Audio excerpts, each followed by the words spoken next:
ಎಲ್ಲರಿಗೂ ನಮಸ್ಕಾರ.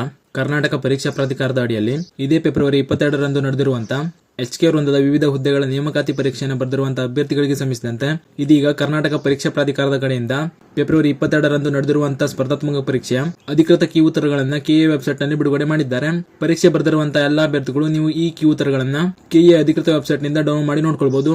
ನೀವು ಸ್ಕ್ರೀನ್ ಮೇಲೆ ಕಾಣ್ತಾ ಇರೋ ಹಾಗೆ ಇಲ್ಲಿ ಮೇಲ್ಗಡೆ ವಿವಿಧ ಇಲಾಖೆಗಳ ನೇಮಕಾತಿ ಕೀ ಉತ್ತರಗಳು ಅಂತ ನೀಡಿದ್ದಾರೆ. ಇದ್ರ ಮೇಲೆ ಕ್ಲಿಕ್ ಮಾಡಿಕೊಂಡು ಪೇಪರ್ 1, ಪೇಪರ್ 2 ಆನ್ಸರ್ ಕೀಗಳನ್ನು ಡೌನ್ಲೋಡ್ ಮಾಡ್ಕೊಳ್ಳಿ. ನಂತರ KA ಕಡೆಯಿಂದ ಅಧಿಕೃತವಾಗಿ ನೀಡಿರುವಂತಹ ಕೀ ಉತ್ತರಗಳಲ್ಲಿ ಯಾವುದಾದರೂ ಪ್ರಶ್ನೆಯ ಉತ್ತರದ ಮೇಲೆ ಆಕ್ಷೇಪಣೆ ಇದ್ದರೆ ಅಂತಹ ಪ್ರಶ್ನೆಯ ಮೇಲೆ ಆಕ್ಷೇಪಣೆ ಸಲ್ಲಿಸಲಿಕ್ಕೆ ಅವಕಾಶ ಕೂಡ ನೀಡಿದ್ದಾರೆ. ಆಕ್ಷೇಪಣೆ ಸಲ್ಲಿಸುವಂತಹ ಅಭ್ಯರ್ಥಿಗಳು ದಿನಾಂಕ 25/2/2026 ಮಧ್ಯಾಹ್ನ 12 ಗಂಟೆಯ ಒಳಗಾಗಿ KA ಅಧಿಕೃತ ವೆಬ್ಸೈಟ್ ನಲ್ಲಿ ನೀಡಿರುವಂತಹ ಲಿಂಕ್ ಮೂಲಕ ನಿಮ್ಮ ಆಕ್ಷೇಪಣೆಗಳನ್ನು ಸಲ್ಲಿಕೆ ಮಾಡಬೇಕಾಗಿರುತ್ತದೆ. ಆಕ್ಷೇಪಣೆಗಳನ್ನ ಪೂರಕ ದಾಖಲೆಗಳೊಂದಿಗೆ PDF ರೂಪದಲ್ಲಿ ಸಲ್ಲಿಸಬೇಕಂತ ತಿಳಿಸಲಾಗಿದೆ ಮತ್ತು ಅಭ್ಯರ್ಥಿಗಳು ಸಲ್ಲಿಸುವಂತಹ ಪ್ರತಿ ಆಕ್ಷೇಪಣೆಗೆ ₹25ರಂತೆ ಪಾವತಿಸಬೇಕಾಗಿರುತ್ತದೆ.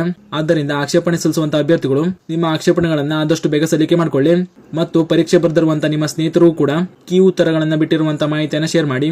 ಹಾಗೂ ನೇಮಕಾತಿಗಳಿಗೆ ಸಂಬಂಧಿಸಿದಂತೆ ಮುಂಬರುವಂತಹ ಮಾಹಿತಿಗಳಿಗಾಗಿ ನಮ್ಮ ಚಾನೆಲ್ನ ಸಬ್ಸ್ಕ್ರೈಬ್ ಮಾಡ್ಕೊಳ್ಳಿ ಅಂತ ಹೇಳ್ತಾ ಈ ವಿಡಿಯೋನ ಇಲ್ಲಿಗೆ ಮುಗಿಸ್ತಾ ಇದ್ದೀನಿ. ಧನ್ಯವಾದಗಳು.